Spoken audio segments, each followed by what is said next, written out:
All right, we are here live. This is ARC Racing Series, broadcasted by Sim Racing Streams. I am your host, Aaron Keith. Alongside in the booth is Rod Weston.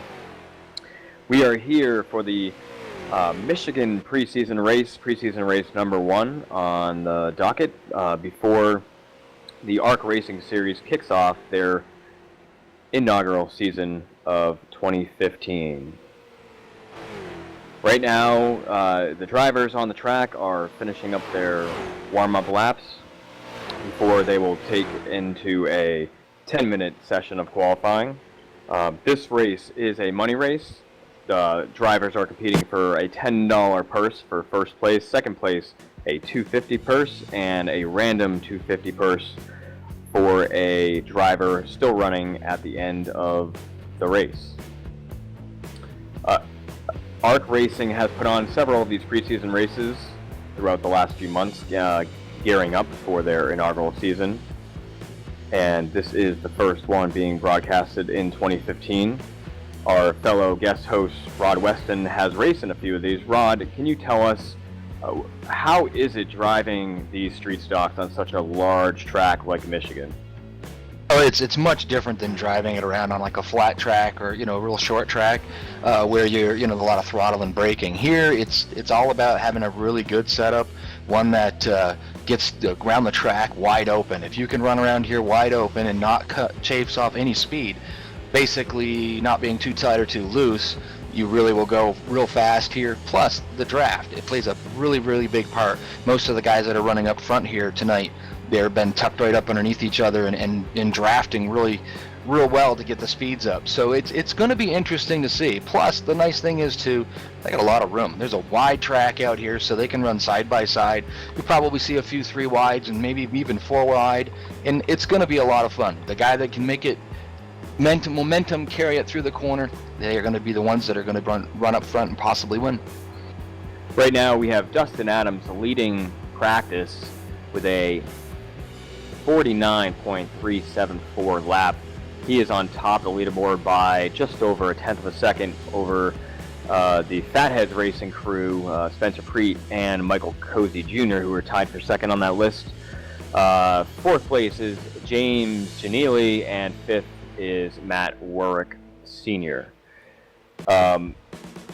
Rod, this is ARC Racing Series' first preseason race being broadcasted. What do you expect to see tonight from the drivers? Do you think there is a little bit of nerves running in their system, or are they just excited to get out there again?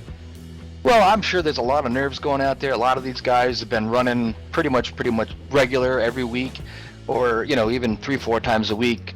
A big event like this, a money race, you're going to see guys that are going to really want to go. They're going to want to run up front. Guys are going to be that I'm going to be looking at is Spencer Preet and Michael Cozy, and you also got the 17 of I'm trying to remember, Anthony Mintz. He won the race that I ran in about 2 weeks ago. So it's going to be fun to see. These guys are going to have a really good time. Like I said, it's a big of a wide track. Speeds are going to be right up there. I think their nerves are right up there. They'll be excited, and I think we're in for a really good race. I hope we have a very low caution race and a nice, good clean racing tonight. Yeah, Michigan is seeming to be the new Charlotte of the Street Stocks series here in iRacing. It is larger and less wear on the tires. Drivers are able to hold pretty much wide open. It does still take a little bit of skill and setup tuning to hold your momentum all the way around the track, going into turns 1 and 2 and off 3 and 4 to keep that momentum up and take advantage of the draft as much as possible. The one thing with the Charlotte Motor Speedway, the track is really narrow, and it ends up being a follow the leader race, everybody running the bottom and nobody can really pass on the outside. Here you don't have that. It's almost like a Talladega in the Cup cars here. Yeah, and if the guys that can run a car that's run it a little bit loose, right on that ragged edge, not being so loose that they're losing forward momentum, but just keeping the car turning really good. They're again running wide open. They're going to be the guys that are going to be running up front. The guys that are going to be a little bit tight or a little loose, they're going to lose that momentum because the car is too tight or too loose, and they have to lift off the throttle a little bit. That little bit of lifting off the throttle, that kills your momentum, and those are the guys that are going to struggle throughout the night. So let's just do a little recap of what we're going to see tonight. We got 50 laps with full course cautions on. Drivers, there are no quick repairs for the drivers, so what they have is what they get. If they get caught up in an accident, they will be forced to have their pit crews take advantage of those sledgehammers and duct tape and try to get them back out as much as possible. And here it is, in this money race, it is advantageous to get back out and still be running at the end to possibly obtain that prize of the random drawing.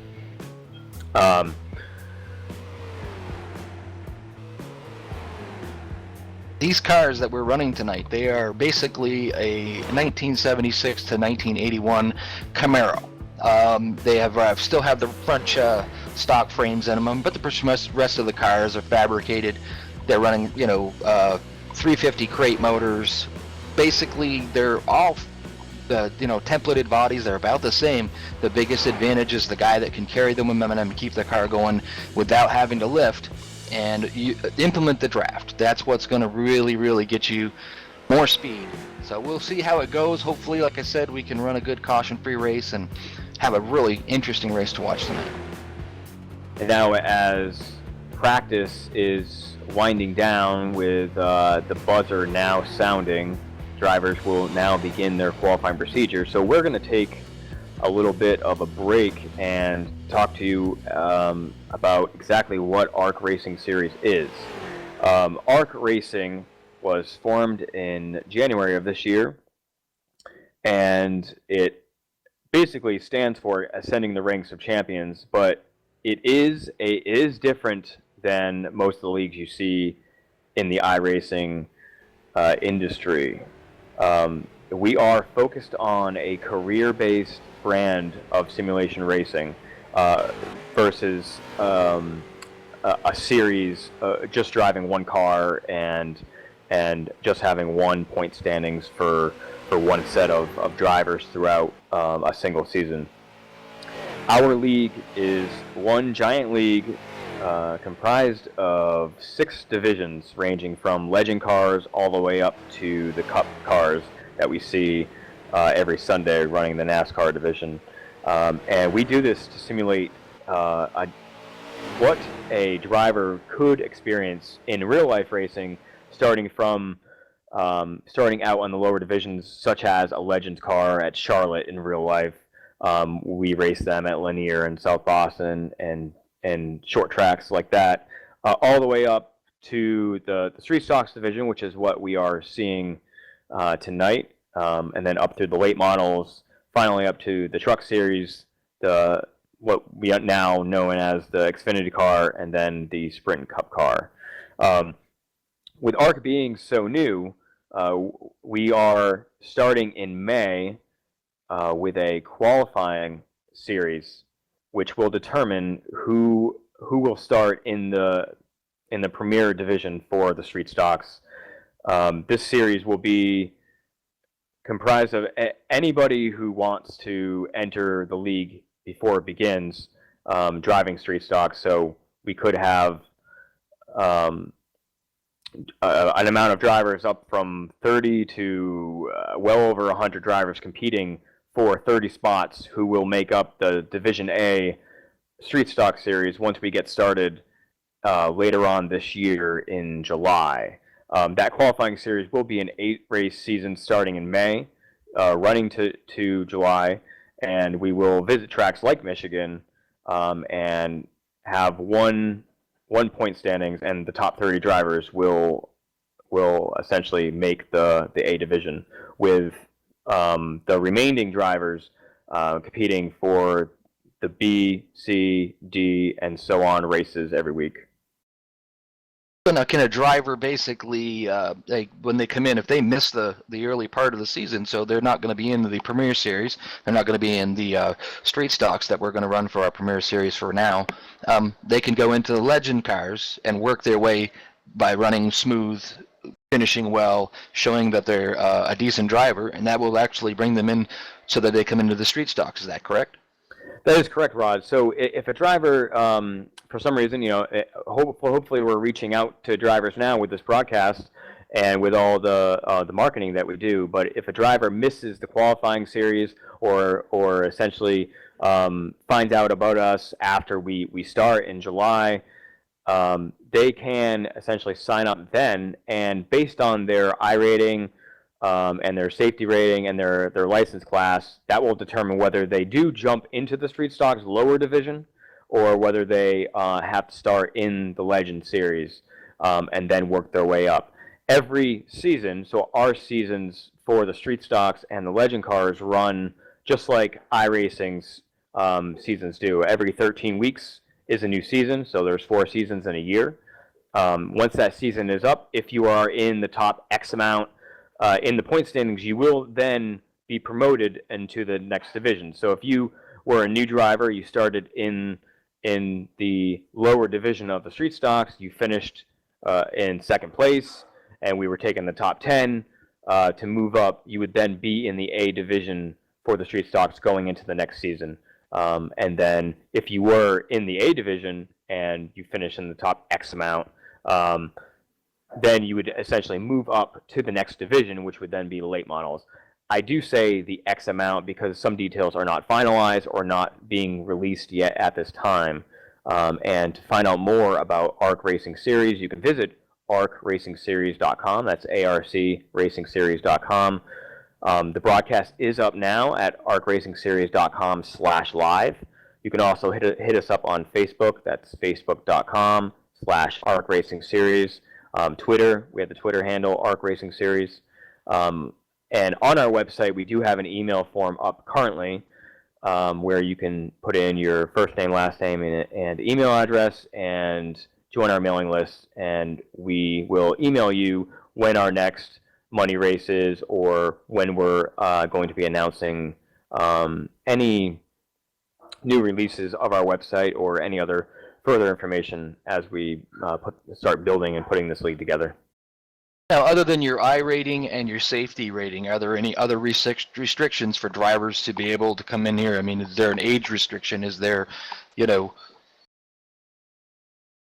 Yes. Well, the license definitely is a big thing. So if you are a rookie and you want to join, rookies will automatically be put into the Legend Series. So we do reward the time spent gaining your D class, which really, if you put a weekend together, you can really go up to a D class pretty quickly within the iRacing official series, not talking about ARC, but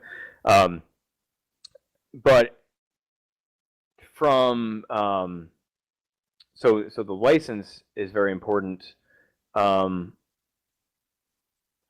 sorry, Rod. Can you repeat the last part of that?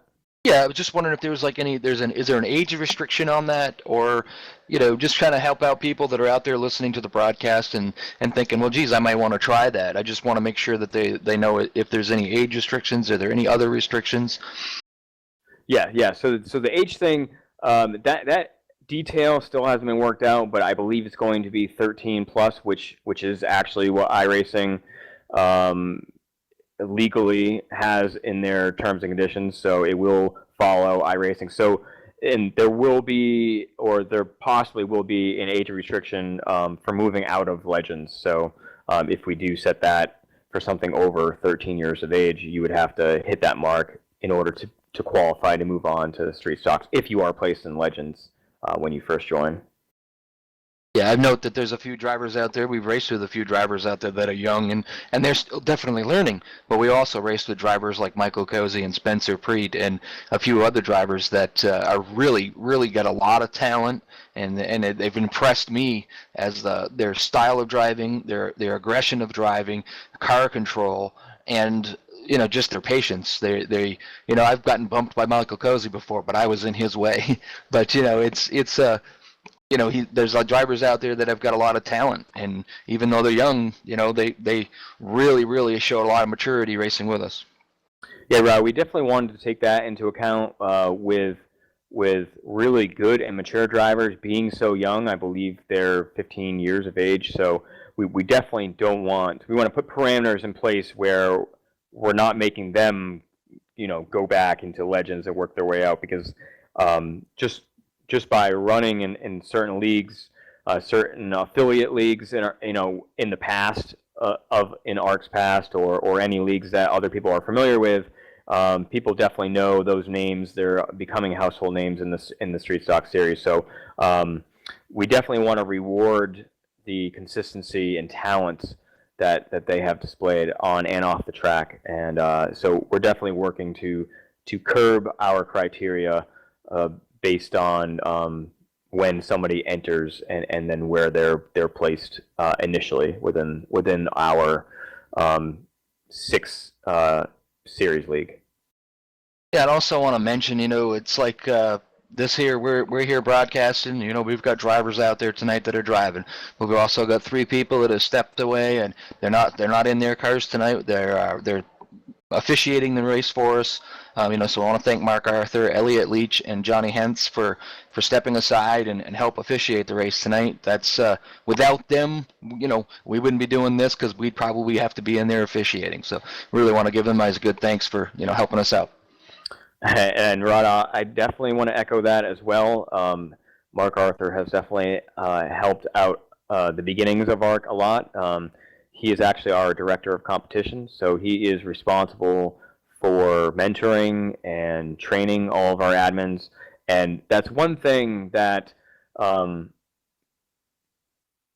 that people within iRacing definitely recognize about ARC is the professionalism and how thorough our admins are in the races and outside the races. From a driver's perspective, whenever there's an incident, our admins do check it in length and then give everybody a full description, as to what happened, and then any discipline that is passed down. All right, well, they're bringing the cars out on the grid. I also would like to give a little special shout out to Chris Moody because I know he's actually hosted a lot of races for us to get some more people interested in coming in and have a kind of see what ARC Racing has to offer. And I think because of that, we've got quite a few drivers on here tonight.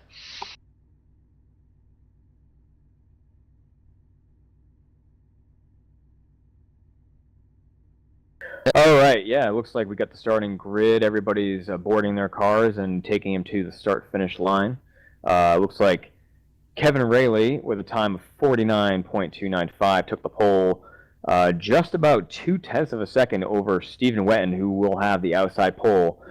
Spencer Preet starting third, Herman Reynolds fourth, and Tyler Burgess rounds out the top five. Then we have John Speckmans in sixth, Karsten DiGianto Masso in seventh, Michael Cozy in eighth, Zach McDaniel in ninth, and rounding out top 10 is Dustin Adams.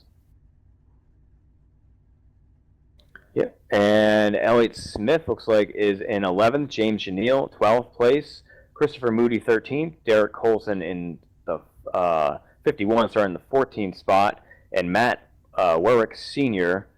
in 15th. Wendell Barlow in 16th, Luke Turpin starting in 17th position, Kyle Vincent Gilbert 18th, Michael Bortle 19th, and Anthony Mintz is 20th place.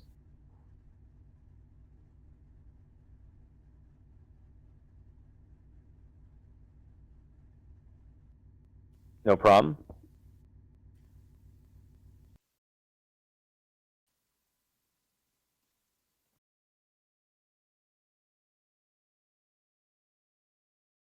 Yeah. All right, guys, looks like we're having some technical difficulties. So if you can still hear me in the booth, you can hear me, but you may not be able to see anything on your screen. So we're gonna take a quick step away until we can confirm that we are back live.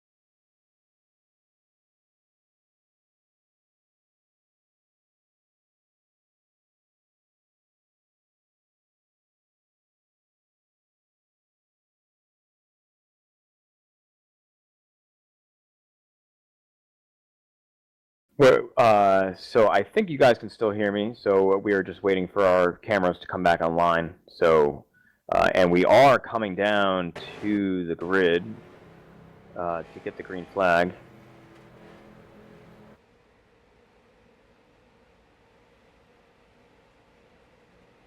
Here we go. Pace car is off, pulls off, and Kevin Rayleigh will bring him down to get the start. And green is out, and he jumps out to a single car lead, and it looks like Spencer Preet is following in his tracks as they go into turn 1. Wetton, and I missed a number there right behind him. They're tucking right in, trying to get into line. I get they're going to get that draft going. I bet you the front guys will just try to see what they can do about pulling away. Yeah, off turn 2 down the backstretch. The first four cars are single file, getting that draft, kind of pulling away from fifth.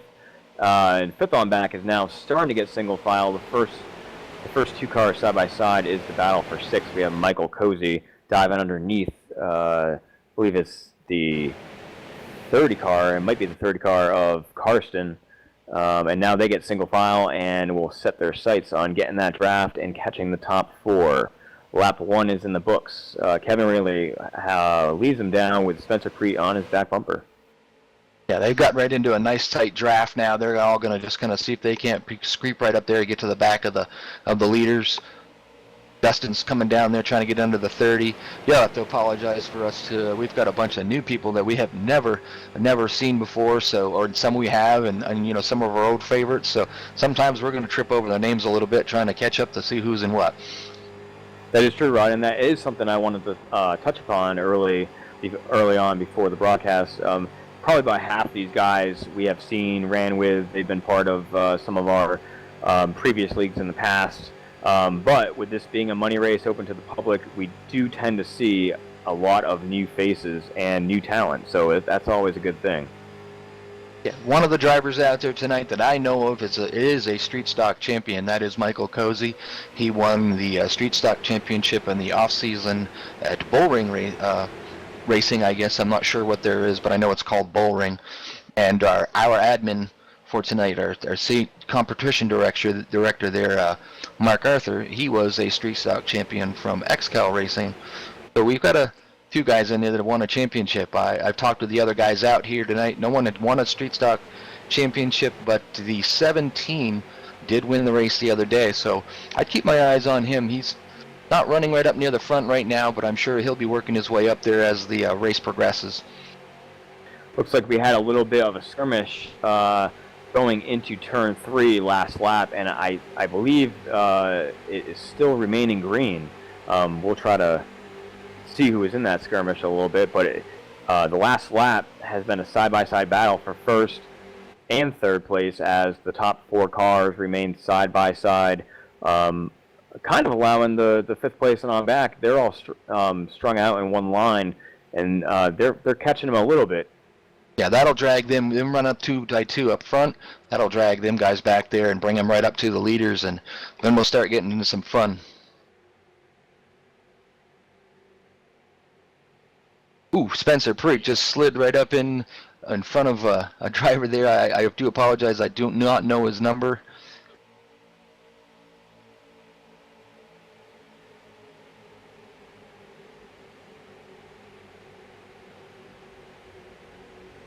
That looks like the front now are trying to get back into a single file and kind of pull away a little bit if they can.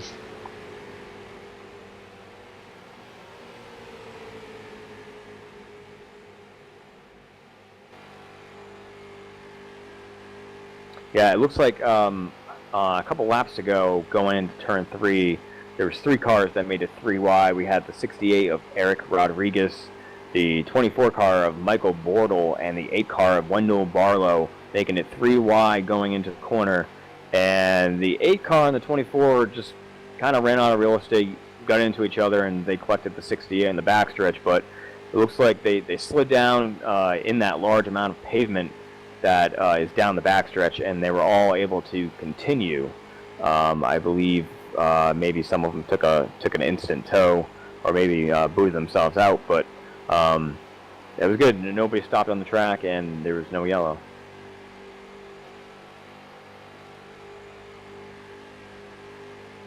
I was starting to see Michael Cozy show his speed. He's caught at the tail end of the lead lap cars, and the 26 have been working pretty well together. And I see Stephen Wetton's up there. He's one of the drivers that I am familiar with. And then you've got the 26 and the 9 up there. The drivers are just not 100% familiar with who they are. Getting that information as soon as I can. Always Herman good to see Reynolds fresh faces running up front.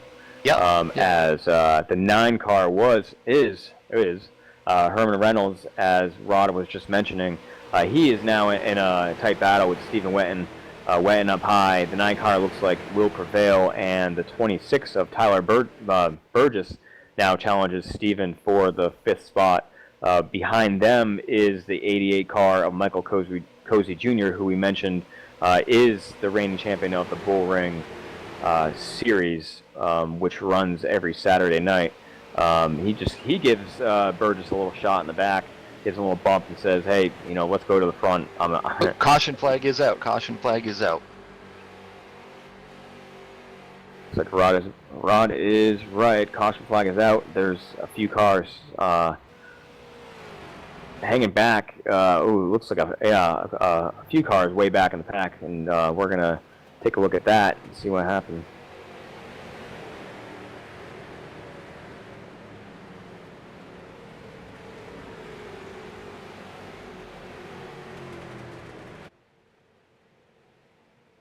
It's like our replay booth is looking for what happened there.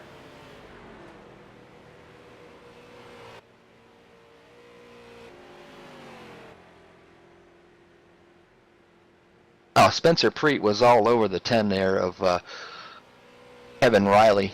He was trying to find a way to get by him. Riley's running a really good line, so it's making it hard for him to do. But early in the race, I think Spencer will work him.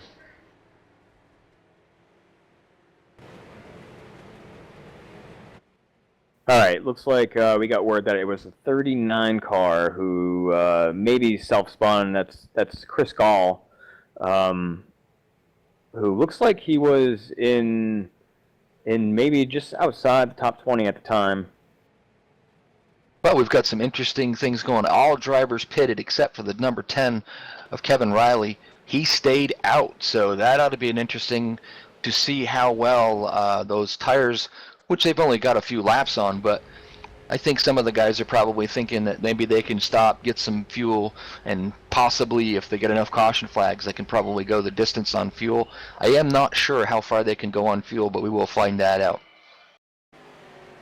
Yeah, and that is something that I'm sure the people at home definitely want to know is when we expect these guys to make their pit stops, and what will they be getting when they do.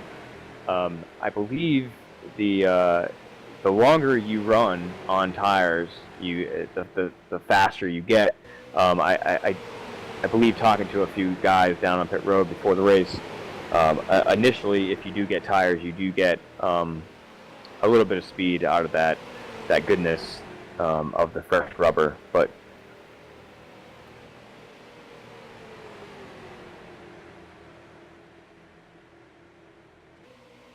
Okay, you can see, looks like there was a little bit of maybe a connection issue between the 39, and so nothing anybody could do about that.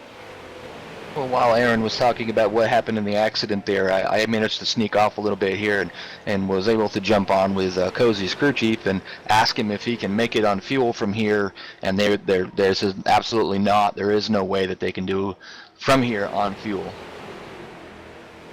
Yeah, right. I believe it's about 19 to 20 laps on fuel if you get a full tank. ARC Racing does limit the amount, so we don't allow them to take a full tank. We do limit it at about 33% of a full tank, which works out to be about 7.7 gallons. So we should be seeing these guys pit at least twice within this 50-lap race. Oh, that's cool. Makes it a little interesting when the drivers cannot go out there on one set of tires and a fuel tank and run the whole race up front. You got to use a little bit of strategy. got to figure out when the best time to pit. Most of the time, you'll see the drivers pit when the caution comes out because that is a time where they're not going to lose as much time. But there again, when you start getting into the green flags, the big question would be is tires, whether the tires will last a whole run or whether they actually have to.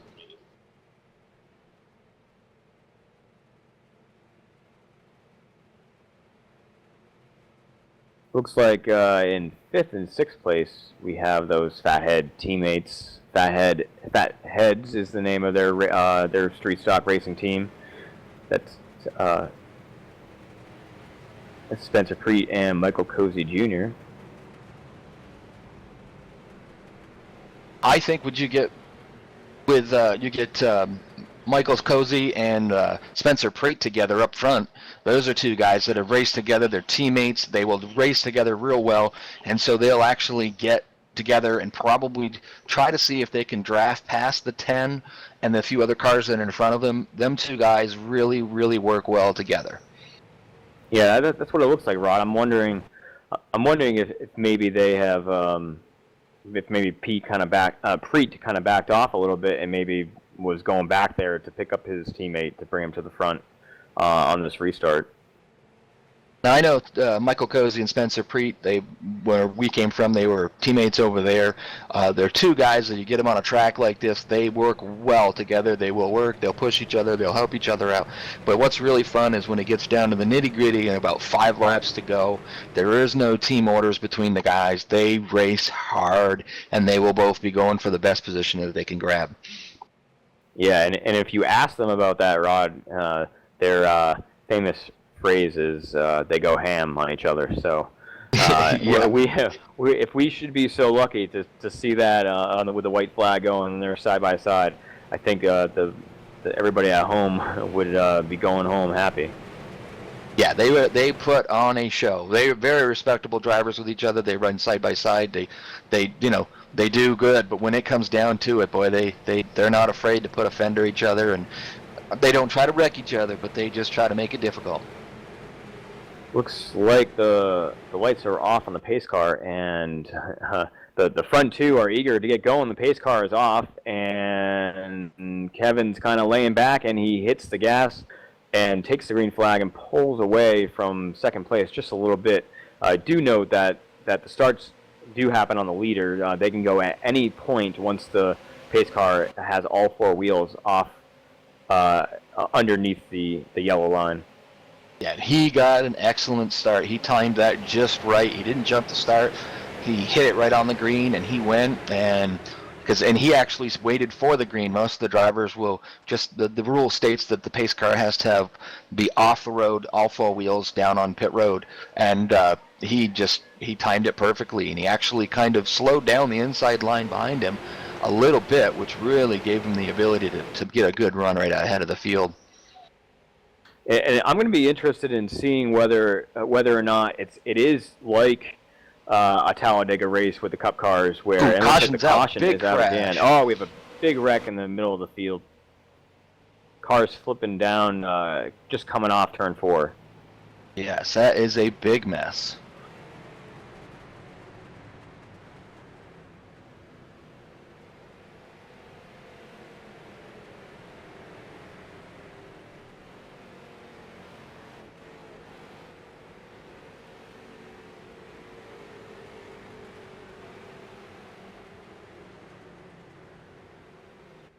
Looks like the wreck started with the 17 and the 007 car. That is, we have Anthony Mintz, who Rod was talking about at the beginning, who won the preseason race that Rod had raced in, and Jason D. Barnett, just coming off turn 4. It looks like they were both battling for that middle groove. And it looks like Anthony Mintz maybe just pushed up. They rubbed tires and almost saved it. Anthony Mintz down on the apron, almost saved it, and then he just got sideways, did that kind of double steer, and came back up and collected a bunch of cars. Looks like one car almost missed it, but then the wreck kind of caught up to him behind, and that is Luke Turpin.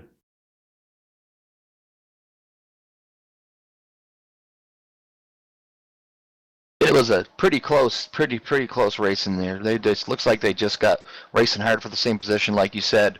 The 17 just turned around right in front of everybody. The guys behind them really didn't have too many places to go. Looked like it wrecked a lot of cars. It might almost be easier to name the cars that weren't in there, but there's a few of them that are still going. I don't know how many we lost out of that. Yeah, it was the 007 flipping down the front stretch, and then as he was flipping, he got hit by the 8 car. He landed on the 8 car's roof. The 8 car looks like he barely has any damage, and he looks like he's going to be able to continue. We did get word from race control that they deemed it as a racing incident, and both drivers, unfortunately, the 007 probably isn't part of that, but were sent to the back and not given any further discipline. But we are back live, and it looks like we have a few drivers who have taken advantage of pit road. We have Kyle Vincent Gilbert. Looks like he is fueling up. Jason D. Barnett, who was in that incident. Derek Colson, who had the fastest lap before before the first caution, taking advantage of that draft. But it looks like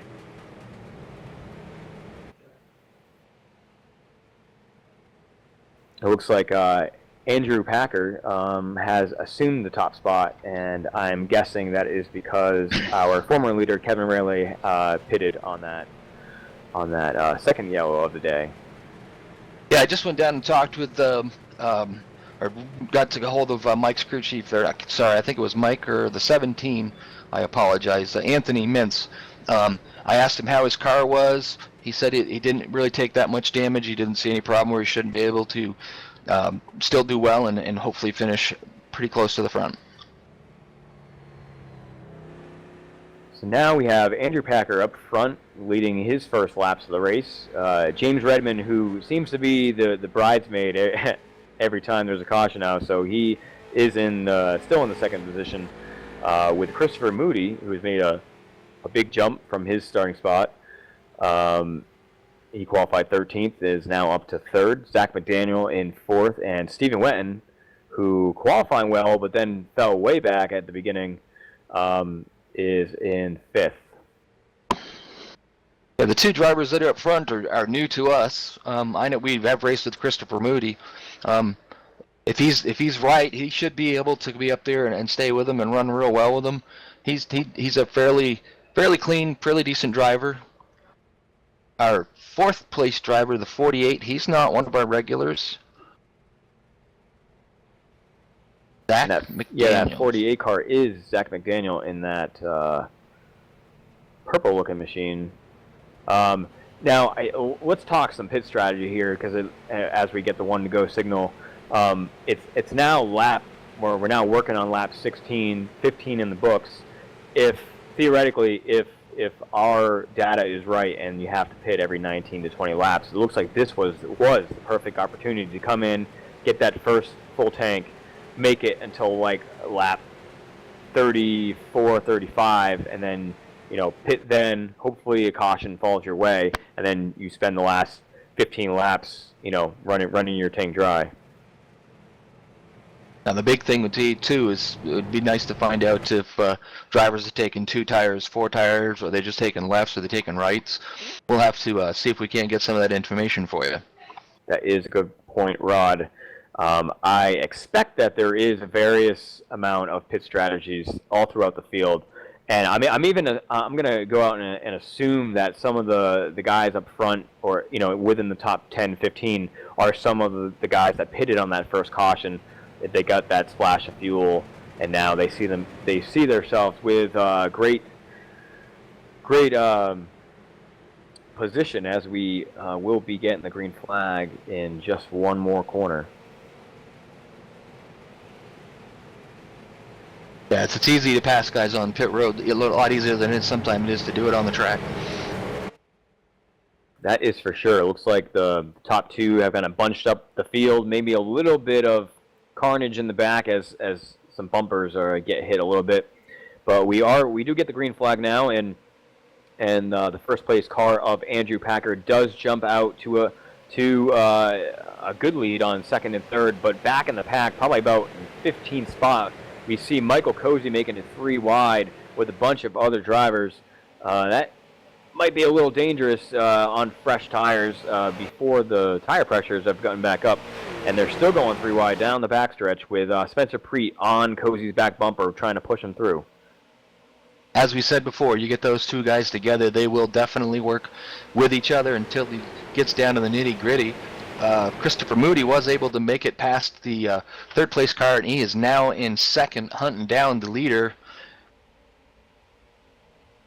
Yeah, there is Christopher Moody kind of using a little bit more of a high line than over third place.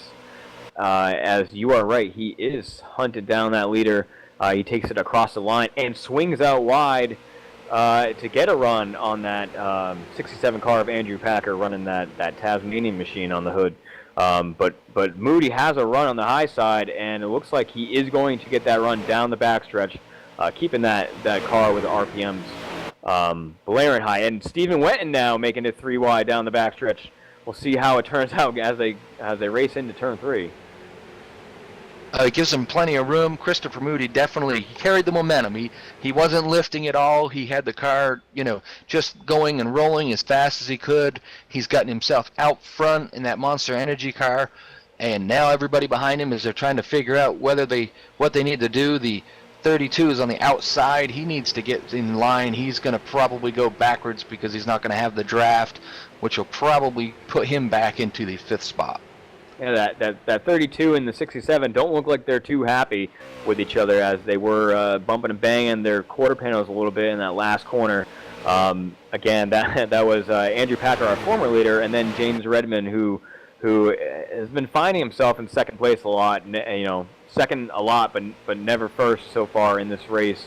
As we click down and come into lap 20 in the books, Stephen Wenton now challenging for the lead as he dives in under Christopher Moody. Moody hanging out on the high side. Looks like the 32 car is now going to try to follow Stephen Wenton. And as they bunch up a little bit in the top 3, we now see the top 5 kind of, even though they were battling pretty well, they've kind of pulled away a little bit from 5th and 6th spot. And then back in 7th spot, we see Michael Cozy Jr. So he started his comeback. And it looks like maybe he got a little separated from his teammate Spencer Preet taking it through the field, but maybe they rejoin now and continue their conquering. Stephen Wenton has gotten that car just sticking right to the bottom. He's carrying the momentum pretty good, but he's got it sticking right down there at the bottom. He drove underneath Moody, and he's not losing anything running that low either. So he's got that car hooked up real well. Yeah, Rod, I'm betting that Stephen Wenton and Christopher Moody, they definitely know each other. They've raced for the past year in the same league together. So I'm betting that the familiar faces will prevail in this instance, and Moody's content just trying to maybe push Stephen Wenton a little bit away from third place James Redmond to try to get a little bit of distance in there, separate themselves from the pack, because that 88 car and 27 car are coming in a hurry. I know we keep talking about them, but if people are new to ARC Racing, I'm sure they will be seeing them running up. It looks like one car is off the pace coming down pit road off turn 4. Yeah, I think you're right. Christopher Moody's content right now running second and pushing him, hopefully getting them away from there. I know Christopher Moody. I've raced with him since for about a year or so now, and nobody wants to win more than he does. I know he's not always running up front at a lot of the tracks, and him and I have worked together on setups and stuff, and he wants to win. I mean, that guy is determined, and yeah, I think you could probably take a book from him. Like Mike Skinner used to say, I'd wreck my mother to win a race. So, it gets down to it. I'm sure Chris will be right there. I'd be giving Stephen a little bit of the bumper if they're into this position. It looks like the 32 car now is off the pace. That was James Redmond, who's been running in the top 5 all race long. And this is something that we are expecting to see with the guys who never pitted on one of those first two cautions, as we predicted. We're now on lap 23, so it looks like they were able to run it dry for 22 laps.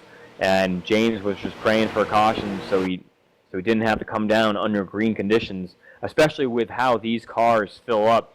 Rod, maybe you can tell us a little bit of what James about the pain that James is feeling right now at how slow these cars are at fueling. And when you get on pit road with these cars, it's not like a NASCAR team where you've got guys flying over there with with big air guns and quick filling tanks and such. It takes a little bit longer for these guys to be able to change the tires. The fueling is incredibly long. You have to open the trunk, so you have to pull 2 pins, open the trunk, take the cap off from the fuel tank with like a 5-gallon tank, and try to dump it into the tank. It's not a quick process like what they do in the upper divisions of NASCAR, where they have the quick fillers. So if we continue to see the green flag wave, we will see an entire cycle of pit stops for all 30 plus of the drivers in this race today. We would probably see that be completed within the next 10 laps, as our last caution fell on lap 14 to 15, and if these guys can make it 20 to 22 laps, that would bring us to lap 34, 35-ish, and that would essentially be the last pit stop of the race, barring any caution within that last 15 laps where somebody would find it beneficial to take tires with that short green flag run. But we're looking within the next 5 laps, drivers can make it from then on until the finish. So probably one more round of pit stops for everybody, and then you have what you have until the end. And I'm excited to see what's going to happen. I'm hoping the green flag stays out. I want to see some green flag pit stops and see how people get on and off pit road, and how that plays into where they come out and who they're drafted with after that. Yeah, you can make up a lot of time under a green flag pitting if you get onto pit road faster than the other guy without going over the speed limit. So your time off from getting off from the track onto pit road, you've got a section there where they're not policing your speed. So if you can get from in there to the point where they police your speed, and then when you leave the pit, you leave and you get back to the track as fast as you can, you'll see that this will take some of these drivers, even these guys that are pretty fast and they're running up front, after a green flag pit stop, it'll actually separate them quite a bit more. The guys that have a quicker delta time pitting will be out front, and the guys that have struggled a little bit getting in and out of their pit, they'll be further back. Looks like Stephen Wetton is still commanding this race up front as they click off another lap now. 26 in the books, just past halfway. Christopher Moody still in second, still pushing that 23 car, with Zach McDaniel now in third, Michael Cozy Jr. in fourth, and Tyler Burgess in fifth place. Spencer Preet in sixth, Herman Reynolds seventh, Dustin Adams running in eighth, Matt Werrick Sr. in ninth, and James Bunce in the 10th place. We're hearing from the pits that they're running a little bit low on fuel. They're starting to get down there, so we really expect green flag pit stops to be coming up pretty soon. We just heard word that Spencer Preet was getting down to the nitty-gritty and where he's going to be needing some fuel soon. So hopefully, like you said, we can get some green flag pit stops in there. And yeah, but even though these guys are starting to run on fumes, they're getting a little antsy up front with the top 7 breaking away, but bunching up as you now have Cozy in third, and he's trying to look a little low on Christopher Moody, but Christopher sucks up to the back of Stephen Wetton. I'm sure they're creating quite the relationship out there, Christopher Moody and Stephen Wetton, drafting with each other the last 15 laps or so. That kind of happens over the course of, even though this is a short race, but in a scenario like this where draft is so important, you tend to, at least in your mind as a driver, you tend to create relationships on the track, kind of in your mind, knowing who you work best with and who you don't, and you kind of gain, you have some trust for certain people throughout the race. And maybe Rod, as a driver, and since you have raced one of these preseason races at Michigan, maybe you could talk a little more about that kind of like virtual relationship you kind of create in your head, even though it doesn't really exist. But you kind of trust certain guys out there that you run with all the time with. Well, that's like we were talking before about, Michael Cozy and Spencer Preet. They always look for each other. They always try to run together. When they do run together, they run fast. But Michael Cozy's been working with the 26 of Tyler Burgess, and he's proving that he can run up there with them. And now Michael Cozy is going down to the bottom and taking over the lead from Stephen Wetton, with Tyler pushing him through. So he's going to run with him. And if he's going to be that good right there with him, that's what you'll do. You'll run with a driver, even though you don't know the driver, and it may be your first race with him. If he seems to run smooth and draft well with you, you will run with him. Of course, a lot of times in a lot of situations like what we're seeing right now, teammates will always try to find each other and work together. Michael Cozy pulled right up in front of Spencer Preet, and he's trying to pull him now by Tyler. Whew, I hope everybody at home is seeing this awesome racing up front. Stephen Wetton has pulled away from. He's dropped back to third, but as they come up on a lap car. But this has been insane, running 3 wide for laps at a time, and just as we predicted, no surprise to us. But the 88 and 27 locked up and are now first and second, leading the field. But as we are hearing reports on the track that probably in about a couple laps, the front 2 will have to pit, and I'm betting a lot more will be following them or maybe preceding them as we are winding down our laps with 20 to go now. So that last pit stop should be coming anytime, Rod. Yep, we've actually got some cars already on pits road. The 16 of Spencer Bunce, he just pitted. He's taking fuel. He's only took right side tires. The 78 of Connor Germain has pitted. He's taken fuel, but he is going with 4 tires. The number 4 is also pitted, but I didn't catch what he did with the tires. Yeah, it looks like we got some front runners. Christopher Moody dives down pit road along with his kind of drafting partner, Stephen Wetton. Moody pulls in. Maybe we can get a word with his crew on what he's taken. Looks like Stephen Wetton overshot his pit. That's going to cost him a little bit.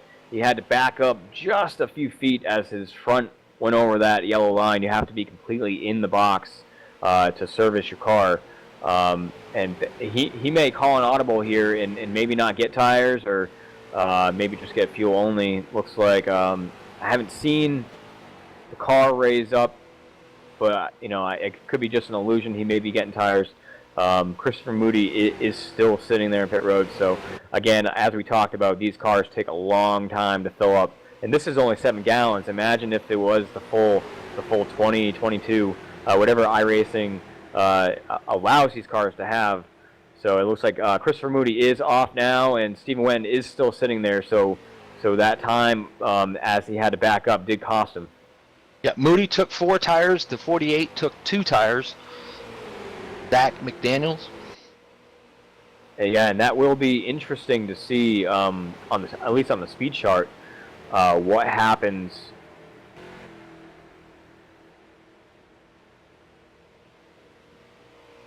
And it looks like Cozy is coming down pit road, slams on the brakes to get her load up before the timing line, and big surprise that he didn't come with Spencer. So I'm wondering how that's working out. Maybe they thought it was best to come in separately to make sure that maybe there wasn't an issue with them getting together somehow. Yeah, I'm thinking that's probably you're right. What happened is they were in such traffic in such a way that by doing it separately, they take a less risk by coming in together and crashing. Actually, Cozy looks like he is taking 4 tires. Everybody that just pitted with Cozy is taking 4 tires. So now they're just sitting there. They've got their tires. They're waiting for the fuel. Yeah, Spencer Preet just dove it down. He did run that extra lap to maybe possibly lead a lap on the stat sheet. Of course, this race is not for points, so maybe he just did it for a little bit of fame. But he got it way down and almost got a little sideways and spun her out coming onto pit road. Hopefully he didn't flat spot any of those tires, because then he would need to get tires here. But we were hearing from our tech guy that here it might be non-beneficial to get tires, because as you wear your tires out, they do tend to get a little faster with this tire model that iRacing has here. So it's going to be interesting to see the drivers that got tires, the drivers that didn't. If we stay green, we have 15 laps to go, where they all come out, and on the speed chart at the end of the race, who's faster than who. Yeah, Cozy's in. Cozy's out and on the thing. He came out with Luke Turpin. Luke Turpin has been a pretty decent driver with us. I know he's pretty quick at some of the times when we've raced with him. So he and actually Luke Turpin made it past Cozy, and Preet lost out on that. He is going to come out way behind Cozy, and he's just getting passed over by the 26 of Tyler Burgess. So I don't know what maybe that. The way he came in and got a little out of shape, he might have lost some time there, but it seems as though that he lost out quite a bit. I don't know where his position's going to be when he comes to the start-finish line, but he did lose quite a bit there. Yeah, these pit stops really added space, added padding to each car throughout the field. Yeah, it looked like you were saying, Spencer Preet lost about a good 5-6 seconds on Cozy.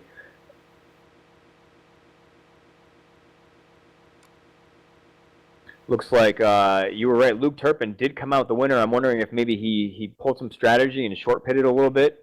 Cozy is in second, Tyler Burgess third, Spencer Preet in fourth, and Dustin Adams fifth after those green flag pit stops, and probably the last pit stops of the day for everybody, with 14 laps remaining.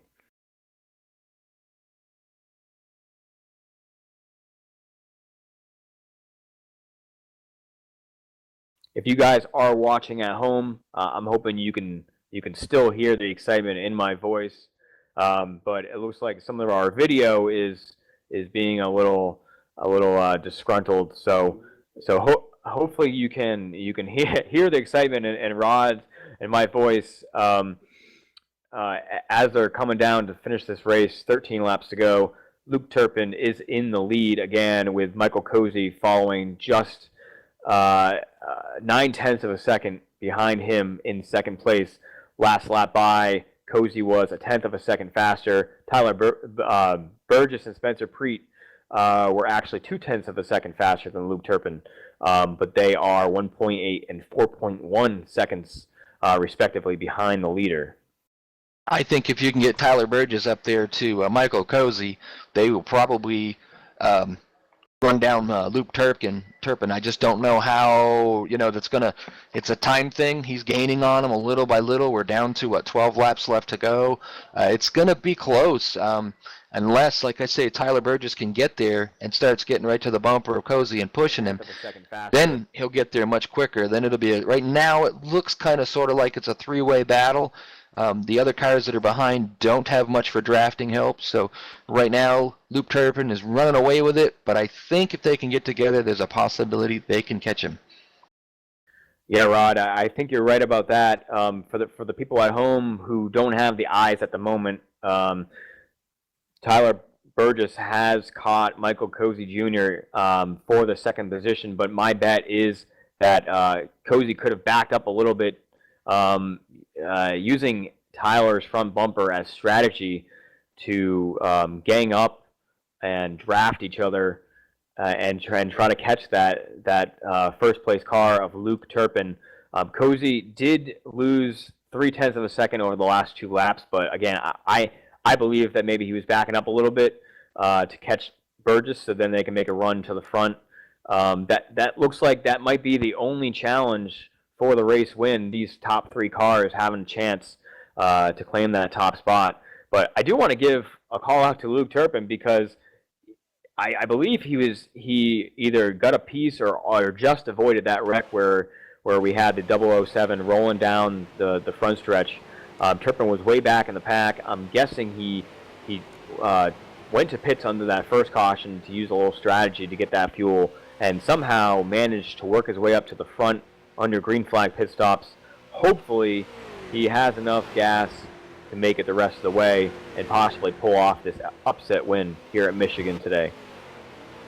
Yeah, he whatever he did in pit road, he really got a good run out and got ahead of everybody. But there again, now we've got Cozy and Tyler Burgess front and back, and Tyler is doing what they need to do. He could be going and trying to shoot for that second place and that $2.50, but he's using his head. He's tucked right in behind Cozy. Figures that way he can push both of them up there, and then when he gets down to the nitty-gritty, then they can really start to go for it, and then you'll probably see him start, get fanning out and going all over the track, and it should be a very interesting finish. Well, so far everything up, and the yellow is out. The yellow is out. That is going to change a bunch of things up. We're getting word that the 16 car of James Bunce went around, and it looks like he maybe just lost it himself. Coming off. Maybe a little netcode coming through turns 3 and 4. Maybe got into the 13 car and just could not catch the balance after that. Slammed his driver's side door into the wall and kept on going, or tried to keep on going. He kind of parked it a little bit, and the caution came out. So looks like we are going to have a little chaos here in the last 10 laps. Maybe get a green with 7 or 8 to go, and hopefully get a full green flag run to the end. But this changes everything. Yeah, now we've got what? We're probably going to be going green with about 8 laps, maybe 7, 8 laps left to go. It will be definitely an interesting fight. Where do we have? Let's see. The thing is, it's Michael Cozy and Spencer Preet aren't going to be nose to tail. They're actually going to be in different lanes and a little bit away from each other. So it'll be interesting to see if they work their way to get together, or whether Cozy just decides to stick with Tyler and pull him up through, or where they end up going. It's going to be an interesting finish. So Rod, as they come around to the entrance of pit road, do you pit or do you not pit? It looks like Cozy thought about it. A few people in the top 10 tried to think about it, but none of the top 10 came in. I don't think you pit unless you need to pit, especially if you're up front. I think you've basically, you've made your bed. You're going to go up there and you're going to run. Cozy was trying to do a little fake thing, trying to get the guys behind him to possibly think that he was going to pit. Most of the guys that know Cozy that are in here that know that, a lot of the guys will kind of follow his strategy. If he pits, they'll pit. So I think he was just trying to throw him a little curveball there and try to get him to think that he was going to, and it didn't work out. But it looks like we did lose one of the cars in there, so that now you're going to have Cozy on the outside and Spencer Preet right behind him. So yeah, maybe it was a car that was a little low on fuel and just couldn't gamble. Not really sure what happened there, but it looks like we have a good amount of cars still on the lead lap. 23 cars showing on the lead lap last time by, which really means that 23 cars have a chance of winning this thing. Anything could happen with probably 7 laps to go, getting the green flag. There could be a big one. Or maybe top 3 pull away, and it's one of them that wins. So will definitely be interesting as we come down and possibly get the 1 to go mark this time. Looks like we've got 7 laps to go from this point here, so we'll be going probably with about 6. Now I think you're going to see it. Everybody's going to bring what they got. It's going to be interesting because, we've got all these cars all back lined up together. I think you'll see some good 3-4 wide racing. People are going to go, especially when you get a money race involved. People are, they want to win that money, so they've set back, they've relaxed, they've calmed down. They've just kind of been working on their car a little bit, making it so that it's really good right at this point in time. Now you're going to see who's got the car. You're going to see who really wants that $10.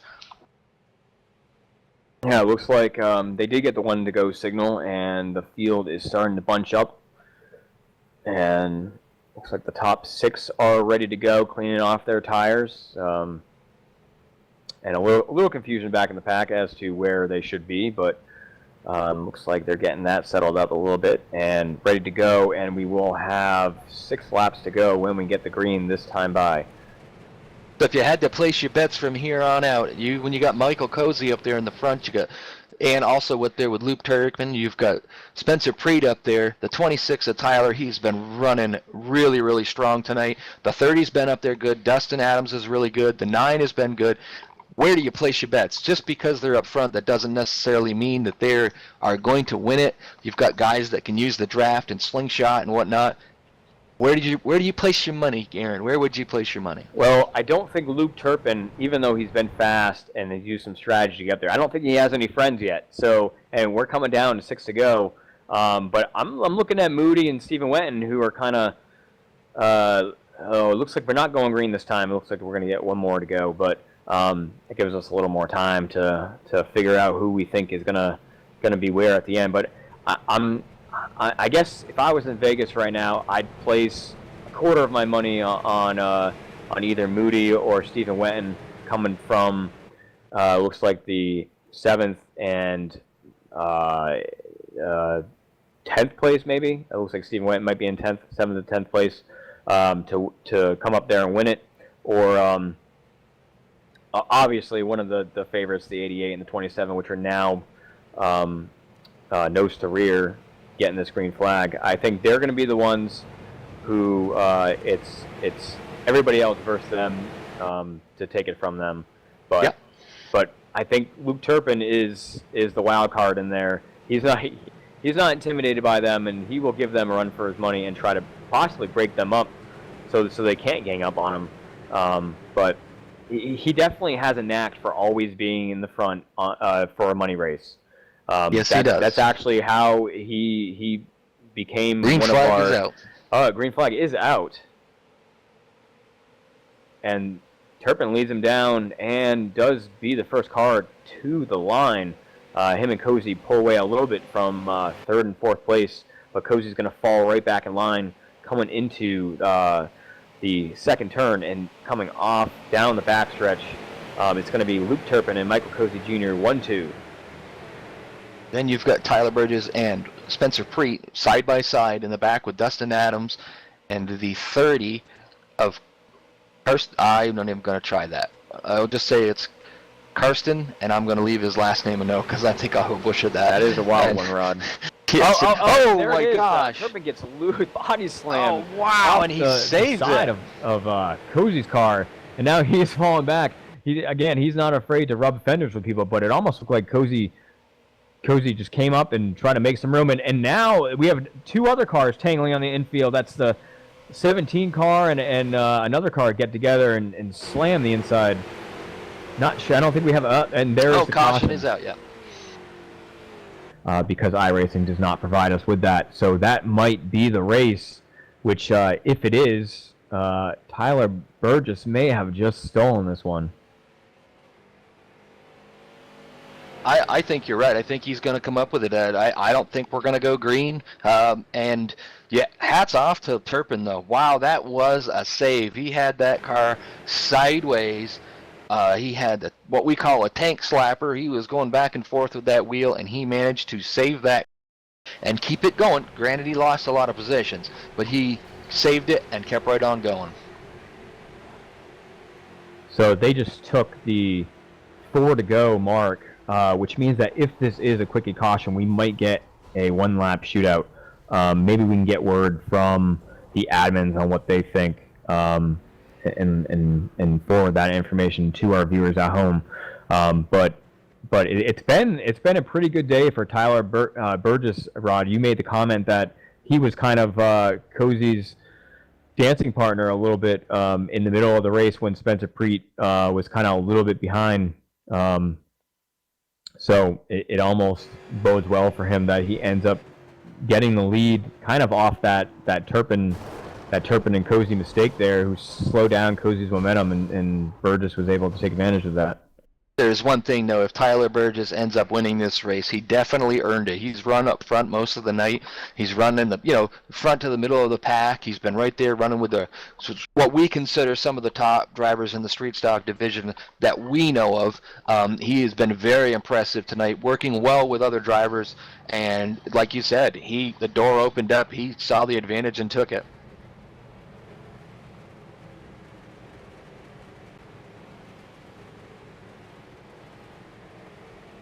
So yeah, it looks like we talking to some of the officials. It looks like we may get the 2 to go next time by, which may seal the deal. Still waiting to see when the pace car's lights are going to turn off, whether we are going to get a 1-lap shootout or if this race really is over. Either way, we have seen a dandy. Let's maybe recap the top 10, where people are. We have Tyler Burgess in first place, Michael Cozy Jr. in second, Spencer Preet in third place, Dustin Adams fourth, Carson, as you were having problems with this, Rod, DiGianto Masso, as I overpronounced that, Herman Reynolds in sixth place. Christopher Moody didn't really move up from his seventh place start in the last caution. Zach McDaniel in 8th, Connor Germain in 9th, and Stephen Wenton in 10th. Looks like we're getting word that this race is pretty much over. It's unfortunately going to end under caution. So the results that I am voicing to you are most likely going to be the official, barring anybody running out of gas or unfortunate contact under caution. Let's hope that doesn't happen. Looks like Luke Turpin, who we got word that possibly some of that sliding around on that restart was because he did not have tires that last pit stop. He will wind up 11th place. Paul Holian in 12th, Elliott Smith 13th place, James Redmond 14th, and Chuck Smith in the 15th spot. Matt Warwick Sr. in 16th, Kevin Rayleigh, who was up front at the beginning of the race, and he had an unfortunate black flag, and he had to start at the rear of the pack on one of those early yellow flags. He will wind up at 17th. Andrew Packer 18th, 19th Jeremy Wood, and 20th Anthony Mintz, with Brandon Cruz Monteveas rounding out the last car on the lead lap, the 54, in 21st. First car lap down, Eric Rodriguez in 22nd, John Kissel 23rd, Michael Borrell 24th, James Palmer 25th, Wendell Barlow 26th, James Bunce 27th, Kyle Vincent Gilbert, KVG, in 28th. Looks like all these guys disconnected. He was 8 laps down. Colin Slife. We have Derek Colson, Benjamin Moore, Dan Holmes, John Sveckmans, James Janili, Jason Barnett, Robert Johnson, Chris Gall, Lee Ridge, and Adam Peter, who all made laps within this race, but eventually failed to finish the race.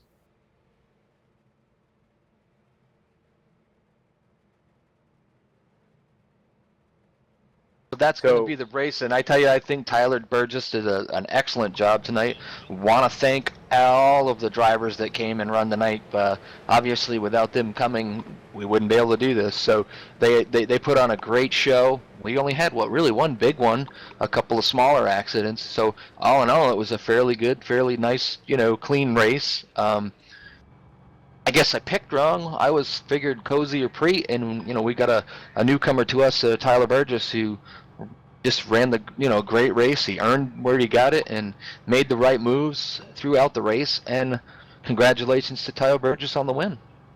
Yeah, I'm glad to see some fresh faces running up front and really showing some respect and good attitudes. I really didn't see anything negative throughout this whole race. There were no negative incidents between drivers. Everybody was respectful. Nice. A few racing incidents throughout the day, but it was also great to see that long green flag run where the eventual pit stops played a huge part in the finish of this race. So Tyler Burgess will come around, and he is going to win in the 26 car, and he will win the $10 iRacing credit prize. Michael Cozy Jr. will win the second place prize of $2.50 in iRacing credits. And we also gave out a random prize to the 13th place driver, Elliott Smith, who also takes home some iRacing credits. So kudos to them. Kudos to all the drivers in this race for running a clean and respectful race. And this is just a little bit of what you guys will see when the ARC Racing Series starts its league up.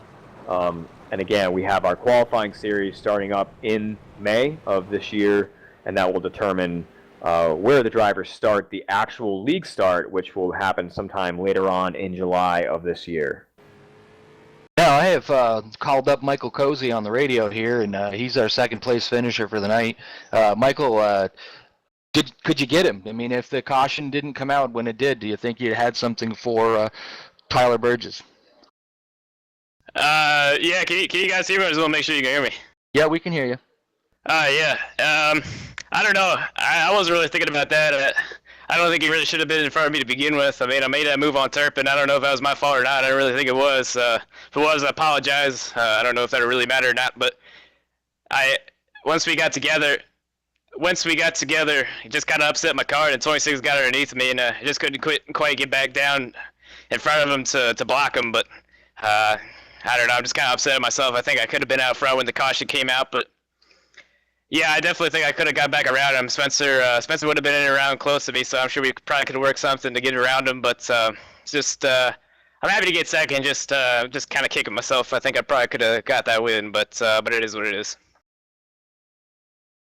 Yeah, we noticed that you and the 26 worked together most of the night off and on whenever you got separated from your teammate Spencer Preet, and for a while there, you guys were, running together and running down the Loop Turpin there, but then the caution come out and you got back up near the end of the front. Like I said, the little incident. Second place, at least it's a good way to start the year. I want to congratulate you on that, and we're always looking forward to watching you run up front. Hey, yeah. Yeah, we had a good run. Pit stops are blazing fast the whole day. I don't know what was up with that. I guess I don't know, man. They're just fast as hell. And I'd like to thank Spencer and Mark, my teammates, of course. Mark with them. Mark rest the chassis. Can't beat them. I'd like to thank Plan B Sales for staying on the car for this year. Great company. I'd like to thank, who do I want to thank? I want to thank whoever's broadcasting. I think I heard Keefe in the booth. Shout out to you, Keefe, and Rod, and whoever else is around here. Appreciate everything with ARC. Really like what I've heard about ARC and for the coming months, and what's to come with ARC, and really look forward to racing here, and had a ball today. So looking forward to it, and appreciate you guys put this on. Hey, Cozy, before you go, I wanted to ask you, what was it like racing with all those fresh faces? We noticed that there tended to be a lot of respect out there, a lot of good, fast racing, but a lot of good attitudes, and there weren't really any angry people out there, I guess, and maybe that's because we didn't get that final shootout. But what was your sense that you got driving out there? Man, I tell you, it was crazy. I mean, this is Michigan, and the racing here is just crazy. Some of the drivers were, I mean, when you have, it doesn't matter who you have here. There's always going to be someone to make a move that you're not quite sure about. But I felt like everybody did a really good job here today. But yeah, the racing is just crazy here. People moving 3 or 4 wide. You get rounds on people. But I thought everybody did a hell of a job today, and had a great time. I think everybody else did too. It sucks it had to end like it did, but it was a lot of fun. And with Michigan being adopted instead of Charlotte for our street stock season upcoming and in the future, what are your thoughts on that? Seeing the big wide open racing surface against the more kind of strict Charlotte grooves where everybody's kind of follow the leader. What are your thoughts on the differences between those two, with us abandoning Charlotte, which is pretty popular throughout iRacing, driving the street stocks, and adopting Michigan instead? Oh man, fantastic decision! Fantastic decision. I really love this track. Never liked Charlotte. Never since day one racing there. Never liked it. The low line, hard to pass. Big pile ups and stuff like that. A lot of problems can be there. That was always the number one thing when you race the season. And Charlotte was on the schedule. That would be kind of like the Talladega Daytona. And this is kind of like it, but you can. There's a lot more room for passing. There's a lot more to here that Michigan has that you could control your race, and I just really like Michigan over Charlotte. I just think it's a fantastic idea. All right, thanks a lot. Michael Cozy Jr. finished second and brought home some iRacing credits, courtesy of ARC Racing Series. I believe Rod Weston is down on pit road. He ran down from the booth, maybe a little bit out of gas. Pun intended. I believe he's down there with Spencer Preet and Connor Germain. Spencer Preet, how? Third place. I know the caution kind of got to you there. Do you think if it had gone green, would you had anything for the guys in front of you?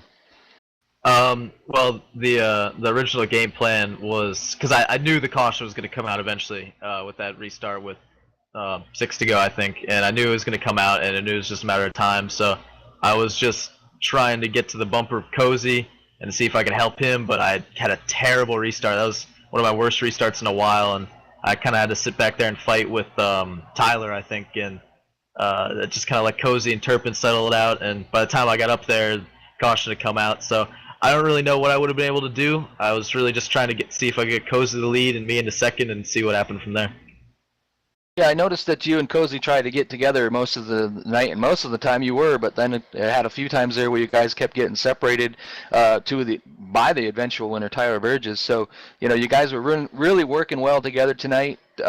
Anybody you want to thank for tonight? Well, of course, I got to thank ARC for putting this on, and Aaron Keefe and Mark Arthur. They do a lot for this, and got to thank my teammates, Mark Arthur and Michael Cozy Jr. for all their support. And I guess that's about it. Spencer, one question from up in the booth. Notice on that last green flag pit stop, you kind of stayed out an extra lap, which was probably kind of a shocker to all your fans, all the Fathead Racing fans out there. Was that to maybe gain some popularity points and lead that non-existent point lap, or maybe just some miscommunication? And then after the pit stop, it seemed like you lost a lot of time with Cozy, so wondering about that a little bit. No, I stayed out the extra lap because that was originally the game plan, but last second Cozy and Dustin decided to come in that lap before, and I wasn't really ready for that, and I think I was maybe on the outside too, so I wasn't too sure, and so I stayed out the extra lap, and I was also trying to get a little bit of insurance to make sure I could make it all the way. And when I came into the pits, they took 4 tires, and I wasn't too sure how that would work, especially because I saw Turpin came out with 4, and he was running really fast. So, or without taking any tires, he was running really fast. So at the last second, I decided to take 2, and I don't really know if that helped me at all. I was just about running the same with everyone else. Didn't really give me much of an advantage. So that's pretty much what went on. All right, Spencer. Well, that's good to know. I'm glad there wasn't anything bad going on between the two teammates. It just seems like it was a miscommunication. But thank you. Third place, unfortunately, doesn't pay out any iRacing creds, but I guess in 2 weeks we'll be at a new track, doling out some more iRacing creds for our preseason races. So hopefully we'll see you then, and maybe you can pick up some cake. Yeah, I'll do my best to be there. All right, thanks a lot. And our 9th place finisher tonight, we're just going to grab a new guy that's come racing with us, the 78 of Connor Germain. You finished on the lead lap. You finished in 9th. You didn't run up front all the night, but you stayed out of all the incidences. You want to tell us a little bit about your race? Oh, it was a great race. We had a great car, a great setup. We struggled on pit road. We went lap down. We struggled a lot with racing. had a few miscommunications, and then finally at the end, it all paid out, and I was in the top 10, and I was running up front, and we had a good run. If that caution that came out, I bet you would be top 5. Being a newcomer to ARC Racing, are you thinking of coming over and trying out to see if you can qualify to get into the series? Yeah, it's great racing. A lot of great people. I think I'm competitive enough. I finished top 10, so anything can happen. I hope I can make it. All right. Well, thanks for coming racing with us. I believe Tyler Burgess has got done melting down the rear tires and finally made it to victory lane. Aaron, you catch up with our winner? I do have Tyler here, and it took it took a lot of effort to catch up to him. He would not stop using up those rear tires, and the fans were going crazy. I think most of them were Spencer Preet fans, a little bit saddened by the non-win, but Tyler Burgess is here, and Tyler, not a familiar face within the ARC Racing series or past series that we have put on under different names, but welcome, and this is definitely a big way to welcome yourself into a new series. Yes, sir. How are y'all? Yeah, I haven't really gotten to hang around on iRacing much lately. Real racing's just started kicking up, but we've had a lot of rain out, so I figured I had some buddies of mine talk me into getting on tonight and checking out this series. And I was kind of skeptical of it. You know, I've run a few races with them in the street stocks, and it seems like they're not real clean, but I was just impressed by the guys and the way they drove tonight. And it was real clean and it was super fun, so I look to come back in a couple weeks and try it again. You seems like you had a good car. I gotta give all the thanks to Herman Reynolds on that. I jumped in 15 minutes into practice, and he threw me a setup, and I was complaining the whole time. I'm good at that. I told him, I said, man, this setup's too tight. We're not going to be any good. It's too tight, but it seemed to play in our hands, and the car's pretty fast there in the long run. These guys are talking about they're taking tires, and one thing I've learned in these cars, you can't take tires. So a little bit of advice to all of them in the future, don't take tires in these cars on big tracks. And Tyler, we were commenting during the broadcast that you and Cozy seemed to become quick friends on the track when Spencer was kind of lagging back and not available for Cozy. And then right before that the caution before last, after the green flag pit stops, it seemed that maybe Cozy backed up a little bit, or you caught him, and it looked like you guys had enough time to catch up to Luke Turpin, who was about a second ahead of you guys. Did you want to see that caution come out right after that, or did you think that your chances of winning, pushing Cozy up to Turpin, was a lot better? I have real mixed emotions on that deal there. I pitted a lap too soon, I believe, so I firmly believe I was going to be a little bit short on fuel, actually. So I kind of held back as much as I can. I didn't want to hold back too much so Spencer could catch us, but I didn't want to lose Cozy, so I ran just enough to save fuel. I got within the window, and I caught up to Michael, and I think he was saving a little bit too. But sure enough, if I'd have got on the bumper when it was time to go, I believe we could have caught that leader. But the only thing that really upsets me is that last caution. That would have been something fun for everybody to watch right there. If it would have gone green, it'd have been interesting. Yeah, it seems as though that you were the lucky one out of that. You took the advantage of the Turpin slide, as it were, a drift, and got underneath him and got past Cozy, and then the caution came out. It definitely would have been interesting to see a 1 or 2 lap shootout for the end. Yeah, those are always fun, and not so much for us. It's a little bit nerve-wracking, even though it is a simulator. It's a little bit nerve-wracking, but it's fun for everybody to watch. I did take advantage of that there. I knew Michael and Luke were going to run real hard, and Luke looked like he tried to close the door on him a little bit. I know he said he just didn't realize he was that high, but when he got into him, I just knew they were both about to shove up the track, and it opened the door, and if I didn't go then, I wasn't going to get it. So it was pretty cool the way things played out, and we, like you said, it was just the luck fell into our lap tonight. So the rainouts have gotten you here. Do you think you plan on coming to ARC Racing and getting into the series, or are you just going to be like a part-time per se driver that comes in and races a little bit? Assuming these guys welcome me in, if I don't upset any of them too bad, I'd like to come in if they keep racing like this. 3 or 4 cautions a race. I'm 100% behind it, and I'd love to run with these guys every night or every Thursday night, whenever they get a set schedule. I'd like to look into that and see if we can't run with them. It's real fun. It seemed real fun tonight. Well, congratulations on your win, and I think Aaron's got some questions for you. Thank you. Yeah, Tyler, you mentioned that you you race in real life. Tell us a little bit about that, and maybe where we can catch you when we're not racing on iRacing. Yeah, well, I grew up racing dirt go-karts around the South, and then about 2.5 years ago, we jumped into the dirt late model racing. So we follow the Neesmith series around the South right now. Hopefully, we can branch out a little bit. If you just kind of follow Neesmith Racing on Facebook, Neesmith Chevrolet, you'll be able to keep up with some stats. We're going to go this weekend down to Meridian, Mississippi, and see if we can't beat the rain again there. It's going to be real wet and real heavy, but it should be fun.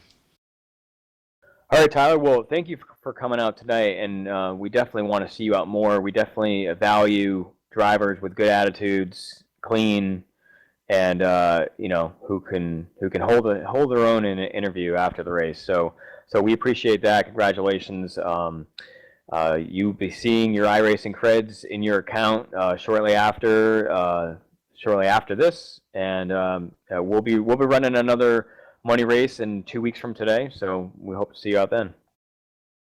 Yes, sir. I thank y'all for everything y'all did tonight, and I'll definitely try to drop back in 2 weeks. Herman Reynolds, the guy that I owe all thanks to tonight. Appreciate him a lot. But they keep me up to date on where the races are, so I'll definitely stop by and run with you guys and see if we can't have another good time.